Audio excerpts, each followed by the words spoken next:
In the blink of an eye, a routine campus debate turned into a national nightmare. Just one day before the anniversary of a tragic day in history, a young conservative voice was silenced forever by a sniper's bullet. But amid the chaos, a single camera caught it all, and what happened to that recording afterwards sparked a firestorm that exposed the dark side of our divided world.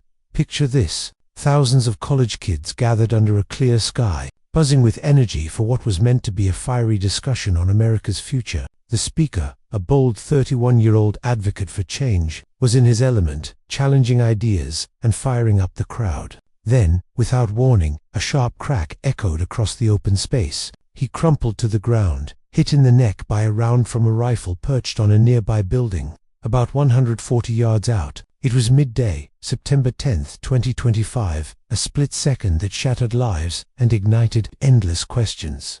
That camera, part of the event's production setup, was rolling in crystal clear quality, capturing every angle for later sharing. But in the hours that followed, the focus shifted from the tragedy to the tape itself. Whispers spread that this footage held secrets that could append the official story, fueling claims of hidden truths and foul play. Eyewitnesses described the scene as pure pandemonium, people screaming, some dropping to their knees in prayer, others frozen in shock as guards rushed to find the gunman. "It hit like thunder," one student recalled, voice trembling. In the midst of it all, videos from phones poured online, replaying the fall over and over. Users zoomed in, slowed it down, and debated every detail. Some spotted what looked like a spark near his collar mic, insisting it was rigged to blow. Others heard echoes of extra shots in the audio, but a closer look told a different tale. No scorch marks on his shirt, no shreds of fabric, just a clean wound from the opposite side.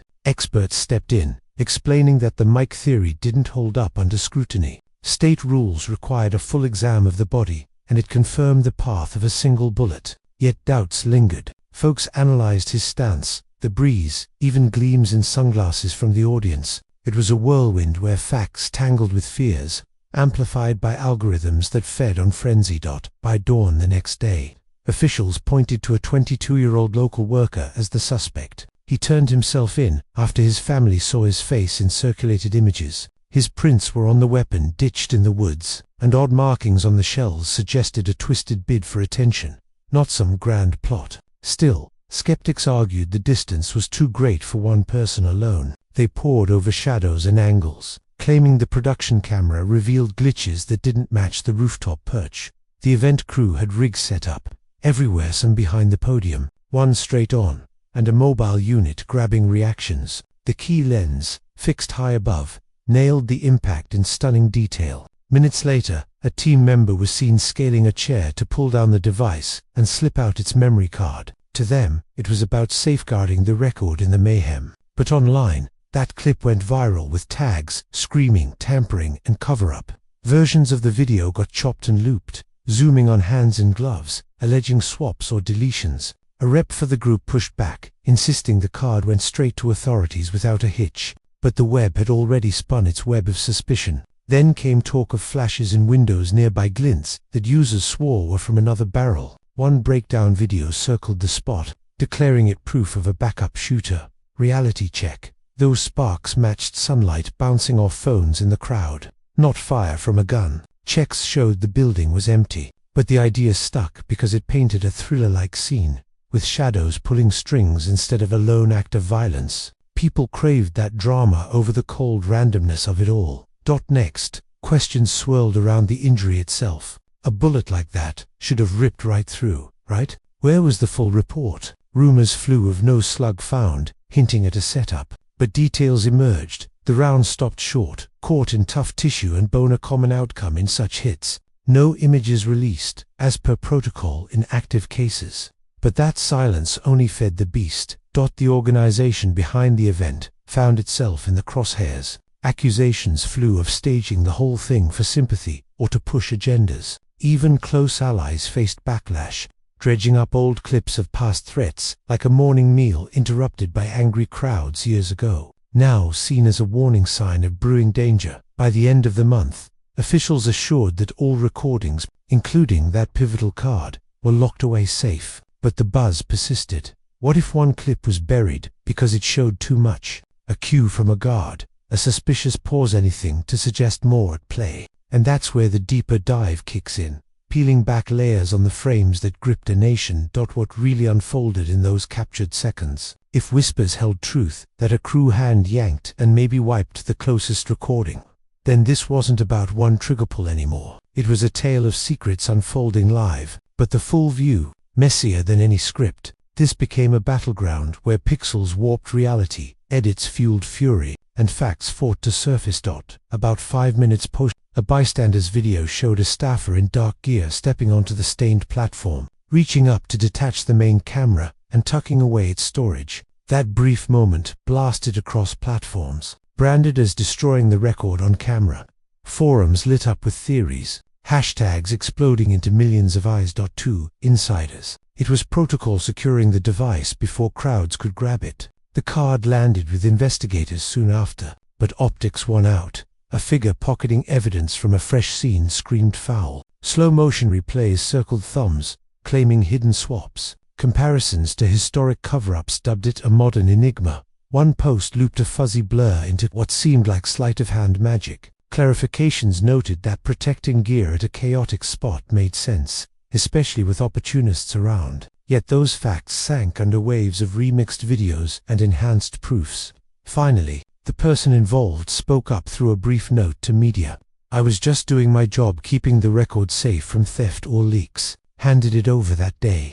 Records backed it. Multiple cards logged into custody shortly after. But doubters cried foul on the timing, especially when a similar clip popped up online later. Turns out, that was from a crowd member's device, not the pro setup. What that snippet did show reignited the stormer shine on glass, timed oddly with the bang. Breakdowns argued it beat the sound wave, impossible for a distant rifle. Overlays proved it was just a phone catching light. Even early promoters walked it back, but the original take had already spread like wildfire, doctored with effects for extra punch. Authorities tallied thousands of tips, statements, and items. They affirmed the crew's tapes were whole, one shot from the roof, no more. The head investigator addressed the noise. "We've seen the wild ideas about hidden hands and wipes. All materials secure, no signs of meddling." But his background sparked more division, with sides accusing bias. The void of full release let fakes thrive, altered videos adding shooters,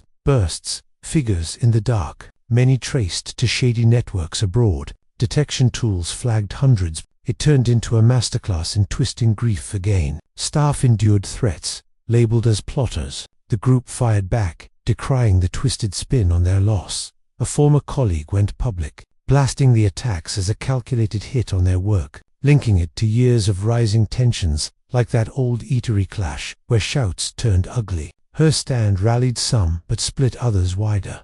If this story touches your heart, please share it. Then came a fresh leak in early October, a short, authentic segment from the Hyris feed, showing the speaker mid-word, then the hit. In the back, a protector taps an earpiece right before. That tiny move blew up as the signal. Comparisons to other events claimed patterns. Officials clarified, pure coincidence.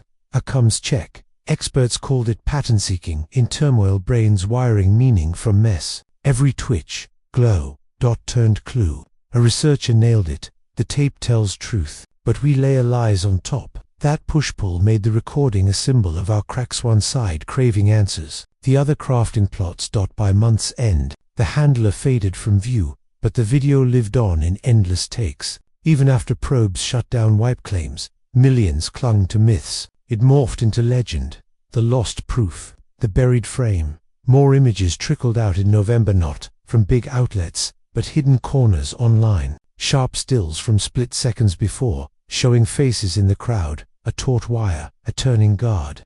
And that flash now clearly a reflection of a held device. For pros, it killed old tales. For the web, it sparked nuanced cries of tweaks or timed drops. Authorities owned the authenticity but lamented the breach. Ironically, it gave the clearest peek yet. No twists, just one act. The drop flipped views. Some felt justified, others saw manipulation. Probes showed how feeds prize heat over heart. Every replay cashed in. Fakes turned grief to giggles for some, pain for others. The group reframed it as persecution's proof. The colleague echoed, "This strikes at free voices everywhere."